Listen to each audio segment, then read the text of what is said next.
Welcome to Bubbies Know Best. My name is Brad Pomerance. I am hexed with having to wrangle these beaming, bubbly bubbies. You know them well. There's Bubby SJ. Hi, everybody. How about Bubby Linda? What's happening out there? And then there's Bubbies Bunny. We hop on over to Bubbies Bunny. Okay, later on in the show, we are going to be joined by, wow, she is so talented. You know her well. Her name is Julie Budd. What a career. But we do, as we do every week, we start with words of wisdom. And we are joined by a very wise man. His name is Daniel Fienberg. Listen, ladies, he's the chief television critic for none other than The Hollywood Reporter. Not bad. And he wrote an article that everyone is buzzing about. It's called The Era of Peak Jewish Television. I loved it so much, I saved it. Look, there it is, and there are notes to boot. And so I thought we'd bring him on to talk about the greatest and latest trend. At least it's great to us. So Bubbies Bunny, what do you have on at it? Okay, Daniel, I loved Unorthodox, as I know so many people did, just not us crazy Jews. Now, what I want to ask you is, Shira Haas, do you think that she has a legitimate chance for the Emmys or the Golden Globes? I would love to hope so. That's all I can say, because if you look at the category she's in, it's all Oscar winners. It's amazing how tough that category is. You've got people like Helen Mirren and Reese Witherspoon and, actresses like that. And so Shira Haas, she's this relatively unknown actress in comparison, but she's so good. And she plays that character in Unorthodox as two totally different people, and yet you see how the one person was always inside of her. It's a beautiful performance. I hope she gets the recognition. Oh, yeah, absolutely. Now, Jacob Laval, who played Sheldon in The Plot Against America, he recently was with us. I mean, he's a remarkable young man. Now, the series was chilling, especially now since anti-Semitism is on the rise again. What do you think of the show? It is a chilling show. And Jacob Laval is so good in it and was so great in John Mulaney's Sack Lunch Bunch also. I hope that when you had him on the show, he talked about that as well, because he is a talented kid. It's funny because, when Plot Against America came out as a book, when it was the Philip Roth novel first, it played almost as science fiction. It played as this, here's a nightmare situation, that worst case scenario we might experience. But suddenly the TV show comes out 10 plus years later, and suddenly it strikes way too close to home. It's way too familiar. And so it makes the series tough to watch. And I wonder if it might be too tough for some Emmy voters and industry people to watch, but I couldn't turn away because it's too important to turn away from. Okay, Daniel, I love your voice. It's a good radio voice. Thank you very much. I love to talk on the radio. You got a face for radio, Daniel. I get that a lot too. Yeah. Hello, Daniel. I'm Bubby SJ from Brooklyn, New York, originally. So I loved Hunters with Al Pacino. Oh my God, that show blew me away. I watched it again yesterday. So what do you think? I watched the show and was constantly thinking, and I think we all think this a lot, is it good for the Jews? I think that was how I watched it the entire time, wondering that. And I kind of went back and forth. I think it's unquestionably good for the Jews to get these kind of badass Jewish action heroes who are out there, taking names and righting historical wrongs. Right. But then there were also the things that rubbed me a little wrong, like heaven knows enough horrible things happened in the concentration camps, and the show fictionalizes some of them and actually creates new atrocities. And that chess scene where they exactly. Right. There's the chess scene which did not happen in real life, and certainly things of that caliber happened. Things that were nightmarish in similar ways happened. So there were a lot of moments where I went back and forth on that. it's such an interesting show because it's so many different things. It's kind of this superhero show. Right. It's a 70s action show. Right. It's a period drama. And then every once in a while, Al Pacino's just there quoting from the Talmud and you go, okay, sure, why not? That's a fun thing to have on my TV. That's right. And what a surprise ending. Oh my God. Thank Hi, you. Daniel. It's so nice to have you on. It's a So pleasure. for so many years, Jewish writers were like afraid to write Jewish. I mean, yeah, we had the Goldbergs in the 50s. We had Road in the 70s, The Nanny, and my all-time favorite Seinfeld, which I know every line from, in the 90s. So like, what happened all of a sudden to all this onslaught of in-your-face sort of Jewish-themed programs on television? I think that for a lot of years, there was this idea that if you were going to appeal to everybody, then you had to be general. You had to be broad, you had to be non-specific, which I think is a bad way to ever approach writing to begin with. I think if you're a writer, you should always be as specific as possible because people relate to specificity. My life isn't general and vague. I light my candles every Friday night. So why does no one on TV do that?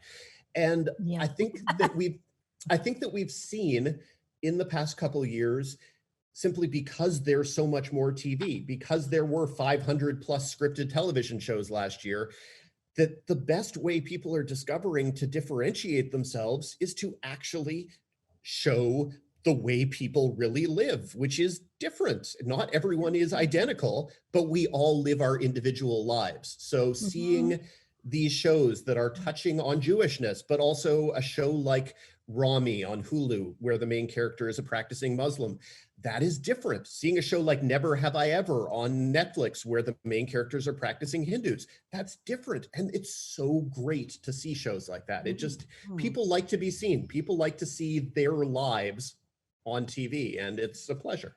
Daniel, you are so incredibly wise, which is why we Yes. wanted you on our Words of Wisdom segment.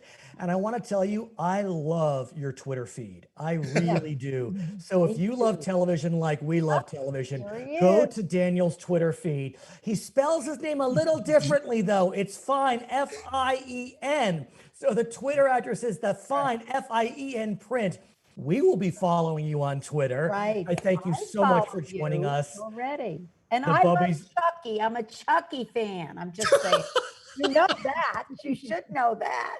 I love it. When we come back, the incomparable Julie Budd, we can't wait. Welcome back to Bubbies Know Best. I am so excited. We are so excited to have Julie Budd join us. The incomparable Julie Budd.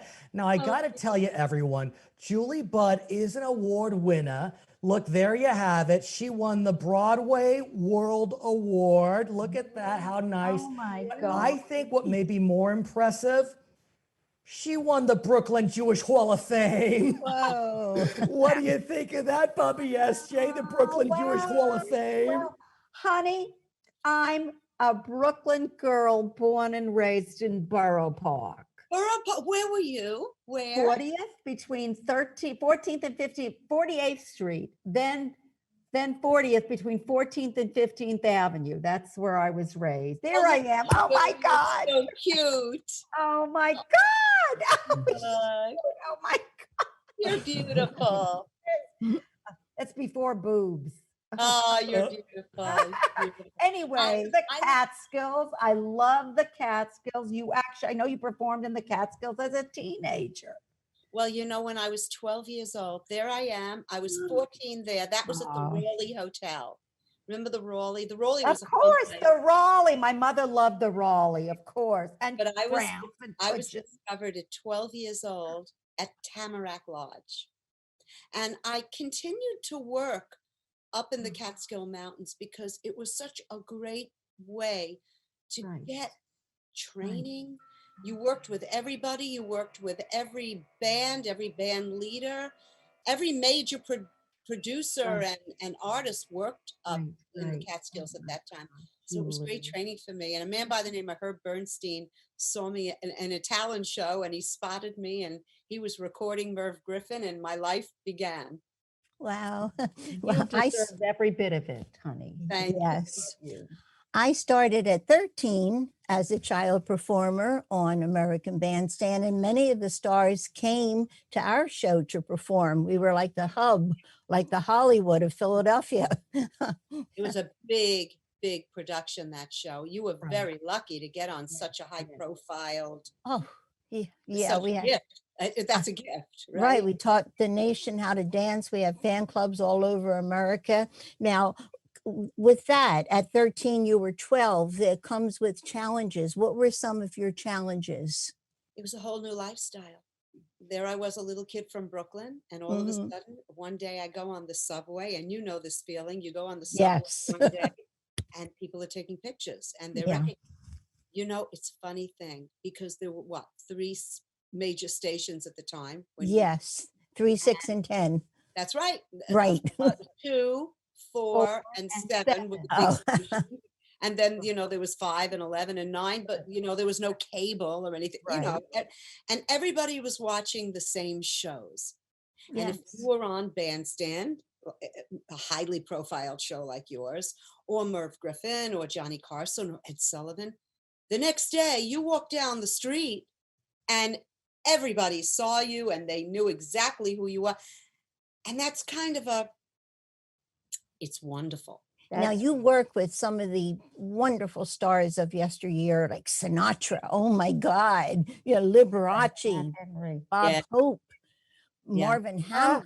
I mean, that's incredible. I mean, what There's- kind of memories? That's some of the symphonies that I've worked around the country, some with Oh. Marvin, some on my own. I mean, it's been a wonderful, wonderful, the whole experience of my career has been a dream. And I wonder how people starting out today, because they didn't have that kind of learning ground, if you Julie. I mean, my parents come from the Bronx, and we used to watch you. Speaking of the Merv Griffin show, when you were 16 years old, one of your first performances on TV, and we've loved you ever since. I was a cantor for over 30 years. Yes, And I know how hard it is to kind of maintain your voice as you get a little older. Not that you're older, but none of us is getting any younger, if you know what I'm talking about. Well, we did a lot of wear and tear on our throat over the So- years. but- And I think I hear where you're going. What do you do to maintain your throat? Is really, There you go. That was my question. and it's a lifelong study. It's a commitment every day. It's your body, and it represents how you are that day. And you know that if you don't sleep well, if you don't eat well, if you don't train well, Right. the high holidays come, you've got 12 hours of singing to do. Yes, and I'll be in Connecticut, either live or on Zoom. I'm not sure for the holidays. So anyway, because of this virus, hard. I'll probably do a Zoom thing. And speaking of this virus, it's going to be a while before it fades away. And I know that you'll one day be back, hopefully performing at the legendary Birdland Theater in New York. Yes. You're also writing a book. I can't wait to read it. Well, And it's interesting about the book because I've been working on it for the longest time. And one of the things that really held me up with the book was the fact that I have a very, very active concert life. I'm with the symphonies, I'm with performing arts centers, I'm here with you. I'm always all over the place. And when you write, if you don't get up in the morning and say, today I am going to be disciplined, I'm going to write. And if you don't do that, the book will never be done. how did you decide to write your memoirs? About writing. So what I'm doing now, I'm taking advantage of the fact that I can't be in concert right now. I can't travel right now. And who knows when those venues will open up and when people will feel free enough to have 1,000 people in the same room. you know? Yeah.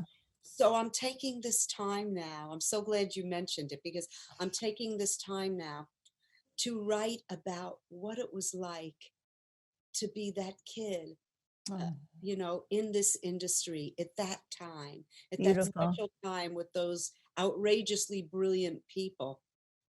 Julie. And maybe they'll make a movie out of it, right?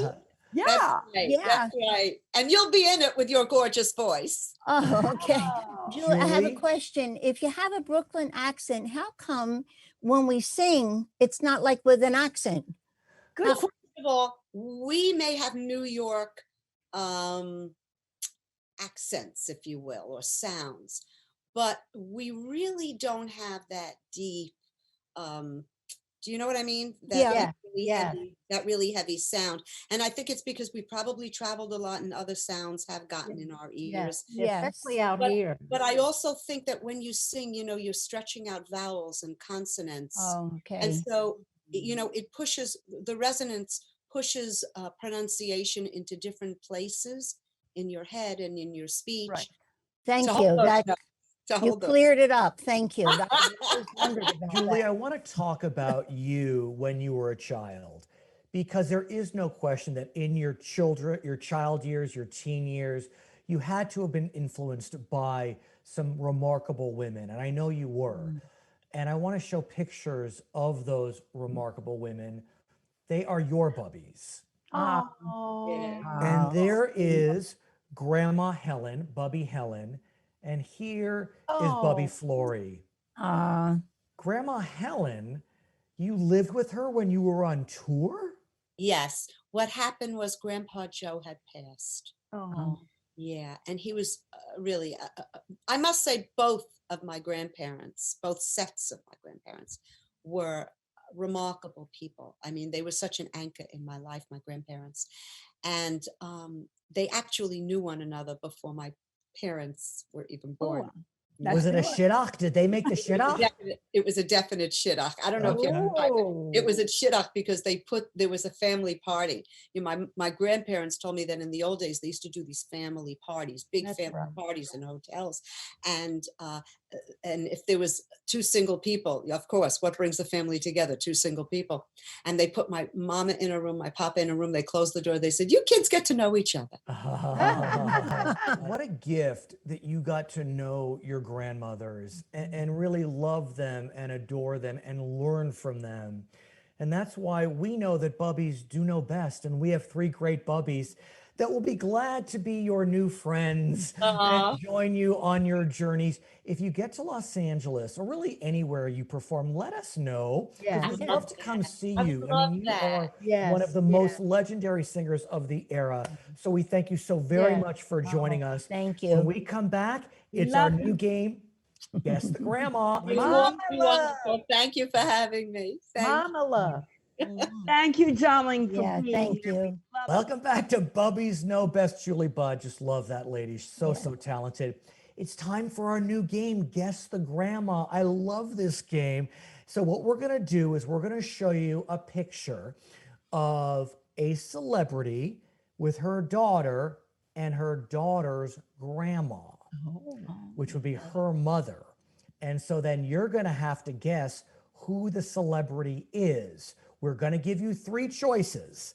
So don't say your guess until we give you the three choices, okay? Okay. So for Guess the Grandma, here is the picture. Oh, I know who it is. Okay, well, wait, don't say anything yet.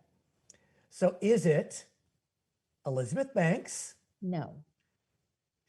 Don't say it yet, SJ. We'll go to you first. Okay. Is it Reese Witherspoon? Or is it Charlize Theron? This is tough. This is tough. I'm going to go to SJ last because she thinks she knows who it is. I know it. Why don't we start with Bubby Linda? Who do you think that is?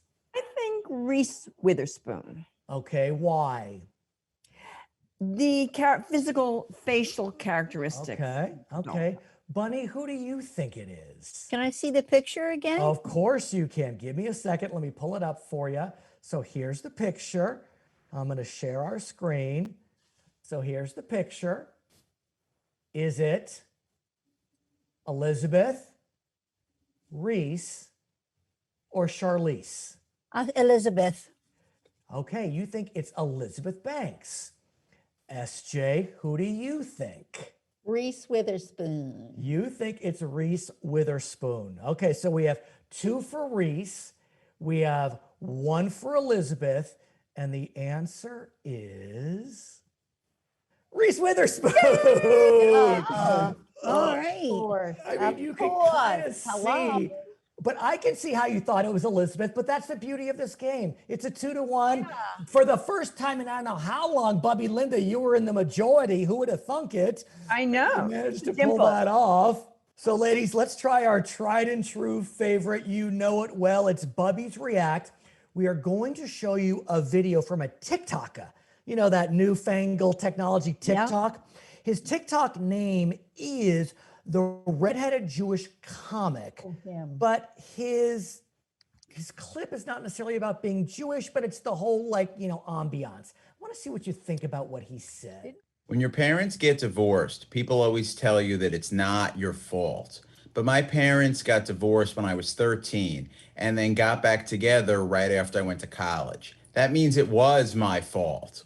So ladies, what do you think of that? I mean, he's being funny, but what do you think about the fact that the parents got back together after he got, he graduated from high school? Well, actually, I know a couple that's very near and dear to me that were married and separated and married and separated. And my mother used to say, many a truth has been spoken through false teeth. Kids always think it's their fault. The parents, it's their job to make the kids realize it's not about them. It's not their fault. It's between two adults. So I want to hear what SJ says. She's got this going. It's his fault. Look at him. Of course it's his fault. What do you think? Are you kidding me? When he left and then moved to college, they couldn't wait till he moved to the house, honey. Get rid of him. I love you, SJ. Oh my You're God. so sassy and cruel. Buddy, what do you think? Oh gosh. Well, I just think that I do know the kids take everything that's happening like 100 times worse than we adults. I think it's great that they got back together again because probably it was hard figuring out the holidays and who gets them when, and he was back and forth. He's probably in the therapy right now. Yeah. I love it. He was a pain in the neck kid, I could tell. SJ, Bubby, What?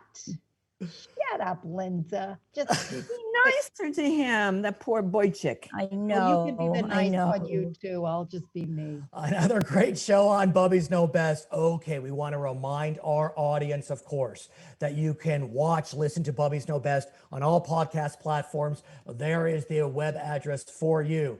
And of course, you can watch us on JLTV every Monday night, 8 o'clock p.m. Eastern and Pacific.